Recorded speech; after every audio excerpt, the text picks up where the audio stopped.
I've got a secret to tell you that most people don't know. And here it is. Everyone is sitting in the middle of mental health. They just don't know it. That's Sydney Banks, and that's what this whole video is about. The missing piece to mental health is innate mental health. And you don't have to get it because you've already got it. You don't have to go looking for it because it's already there. Mental health, it's not a destination. It's a gift. It's a gift that you already have, that I already have. So there it is. That's what this whole video is about. And I wanted to give you that right at the beginning. So you don't even have to listen to the rest of this, right? Because there you go. You've got it. But now I'll try to explain it a little bit more. And I'll try to explain it with a story and a quote that I heard that also might help to make it a little more real than just hearing it once. I mean, it helped me, the story and the quote, it helped me see what's true. And it changed things for me. And I hope it might do the same for you. And here's what I mean by innate mental health. It's the missing piece that's missing for everyone on the planet. Innate mental health is built into you and me by God's design, and most people don't know that. And when you know what it is, that it's there, and how it works, things change, and things can change. So it's the missing piece in psychology. It's the missing piece in therapy. I think also it's the missing piece in mental illness discussions. It's the missing piece in the church and in spiritual formation for living a real, full, practical life in Christ that makes a difference now in a real way. And I want you to know, I'm not just saying this from the outside looking in. So many Christians are anxious and depressed. And when you think about it, there really is not much of a difference between those people and anyone else. Those who have faith and those who don't. And I'm not putting those people down at all. I am one. I am one of those people. And I know what it's like to struggle. You wake up in the morning just dreading the day. Or you wake up at 2 a.m. and you can't get back to sleep because your mind's swirling in anxiety, huh? You see everybody else happy out there, and you don't know how that could ever be you. Something in you feels like something is missing. I mean, you have faith in Jesus, but that doesn't seem to be working. God doesn't seem to be coming through to help you. Faith doesn't seem to have any effect for your day-to-day happiness, or less sadness, or less worry. I mean, it does at times. All that does help at times. Of course it does. But oftentimes it's like it doesn't seem to work. You see, the Christian faith promises hope for heaven, but what about hope for life right here and right now? To be less anxious, less depressed, more at peace, more alive. And all the answers we've gotten just don't seem to work. Or they work, but not all the time, it seems. So let me tell you my story. And I'll share my challenge or my struggle or my issues. Yeah, I got lots of issues, right? My Achilles heel, there it is. My Achilles heel throughout my life has been depression. I was depressed as a little boy, but I didn't even know it. But there was that low-grade melancholy. And maybe it's just my Swedishness or my Scandinavian bent that the depression is built in, the pessimism and the cynicism or the forlornness, as it seems. And so throughout my life, I've been on a search. Something just felt like it was missing, and I've been searching for the missing piece. And I couldn't name it, but I just felt it. And it wasn't until I was 30 years old. I was in ministry as a youth pastor. And I was finally able to name my depression for the first time. And what a relief that was. And I'll talk to you more about that sometime, my struggle with depression, and share more about that down the line. But that began a healing journey for me. Individual therapy, group therapy, a day treatment program, and so much more. And I loved it. I loved it so much. And because I loved it so much, I got another degree in counseling psychology. And I became a counselor. I started up a private practice for a brief time. And then I went back into the church as a senior pastor. And then hospital chaplaincy. And then the director of the counseling center at a small Christian college. And always, throughout all that, I've always been looking for what works and what worked and what would work in real life for real people. And a faith that would be real and really works. And I had Jesus, and I have Jesus, and he has me. And that's great. That's wonderful. That's the answer for everything, right? I mean, the right answer for everything is Jesus, right? But even then, sometimes it seem like there's something missing? And so maybe we can go deeper or higher in the truths, not only about God, not only about Jesus, not only about the Holy Spirit, but also how life works and how life doesn't work, including the innate mental health built into us and understanding that. And that truth can help set us free. And then I found it. And I'm going to give away my thunder right here. I found the missing piece for me. And I had an insight, and it came through a story I heard and a quote that I read or listened to. And again, I'm going to give away my thunder here because those two things, that story and that quote, are big, big things for me because they shifted something. And they're going to point what this thing called innate mental health is all about, I think. And what I'll be pointing to and talking about on this channel and in this playlist. So here's the story first. Sydney Banks, a Scottish welder who became an enlightened mystic, and he saw something. He saw the connection and the truth between psychology and spirituality and brought them together and returned soul to psyche. Psyche meaning soul. And he and his wife were having some difficulties. And they went to a marriage conference. And it was the worst. He said it was the worst. It was terrible. All it did was taught people how to fight. And then he was walking on the beach one night, processing all that. He was walking with a friend who was also a psychologist. And Sid said to him, "I'm insecure. I'm just so insecure." And his friend stopped and paused and said to him, "Sid, you're not insecure. You just think you are." And that started to change something for Sid. And when I heard that story, it started to change something for me too. And I had an insight.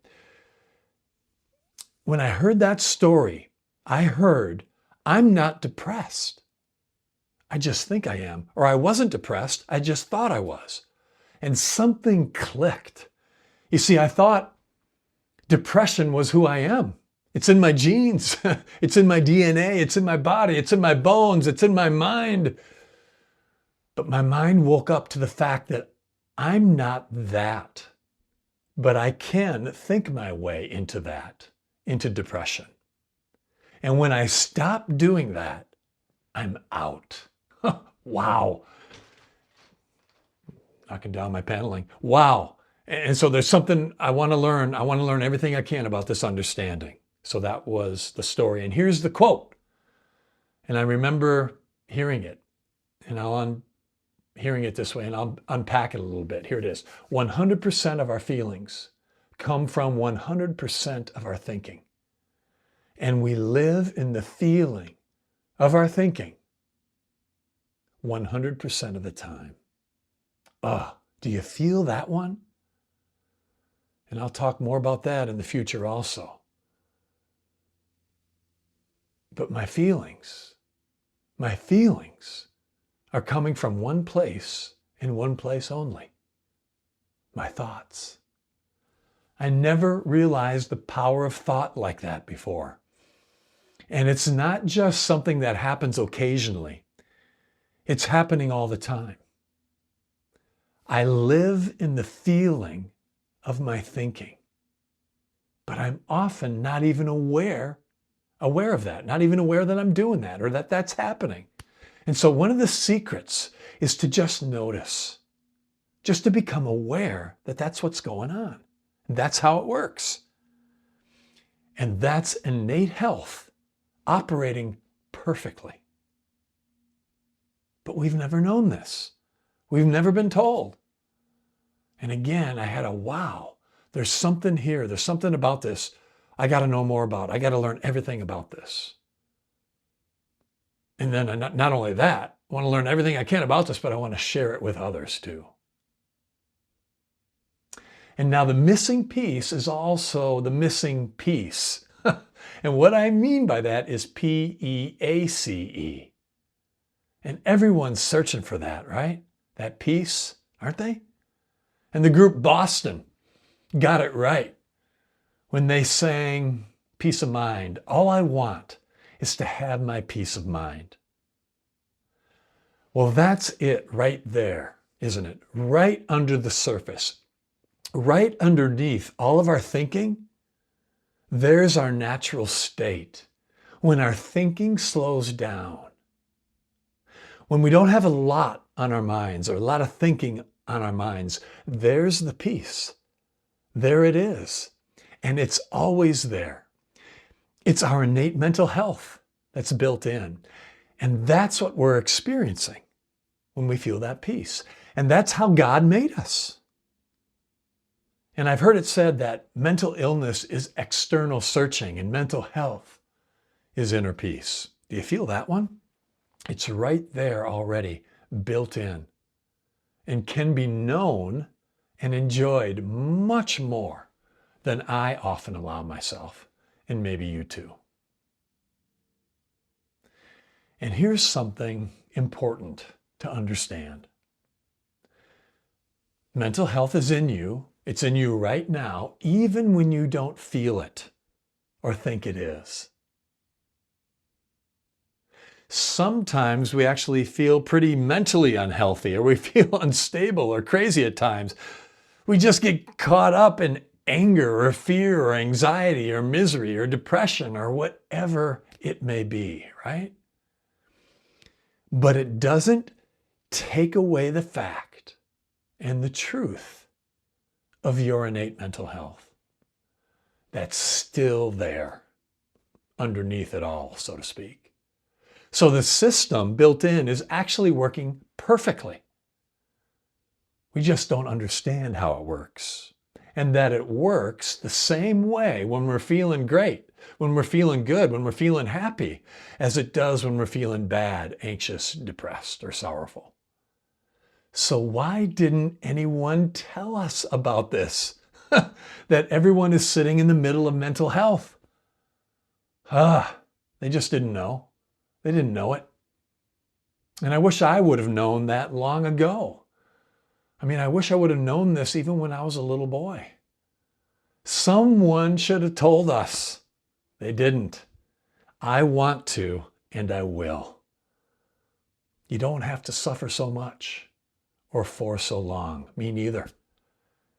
And I just wanted to give you a couple of glimpses through that story and that quote, pointing to what innate mental health really is. There's a lot more to be said about that, and I'll try to do that as we go along. More to come, right? And as we come to the end of this video for now, I want this channel and each video to be helpful to you, to give you a little hope, to give you some encouragement, and maybe even inspire you a little bit also, huh? And I pray it will be so. I also want you to know, if this makes sense, I'll hold out hope for you as well. Even when all this seems hard to believe, or even too good to be true, huh? Which it will often seem too good to be true, but it is. So I'll believe it for you. I'll keep the faith for you.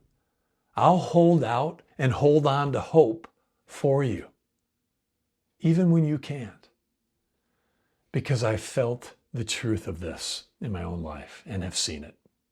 So before I go, I want to take just a second and tell you who I am and why I'm here.